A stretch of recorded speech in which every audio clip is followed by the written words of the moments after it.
Hi KKR fan.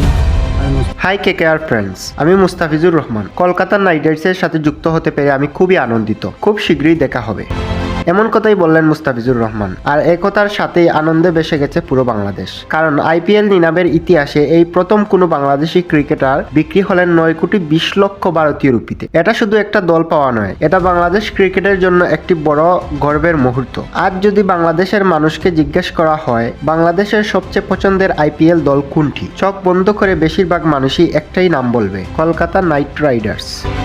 এদিকে পুরো বাংলাদেশ আনন্দিত, অন্যদিকে বাংলাদেশের সব ক্রিকেটাররাও মনে করছেন এই দাম মুস্তাফিজ পুরোপুরি ডিজার্ভ করে। কারণ মুস্তাফিজুর রহমানের পারফরমেন্স যদি দেখেন তাহলে বুঝতে কষ্ট হবে না, নতুন বল হোক বা ডেট ওভার, কাটার হোক বা স্লোয়ার, মুস্তাফিজুর রহমান বারবার ম্যাচ উইনার। বড় মঞ্চে নিজেকে প্রমাণ করার অভিজ্ঞতা, চাপের ম্যাচে ঠান্ডা মাথায় বোলিং আর অসাধারণ পারফরমেন্স, এই সব কিছু মিলিয়েই মুস্তাফিজ আজ 9.20 কোটি ক্রিকেটার।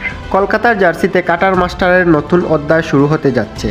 এখন শুধু অপেক্ষা কেকেআর জার্সিতে মুস্তাফিজের আগুন জোরানো স্পেল দেখার। শুভকামনা রইল আমাদের ডেট ওভার কিং এর জন্য। ধন্যবাদ।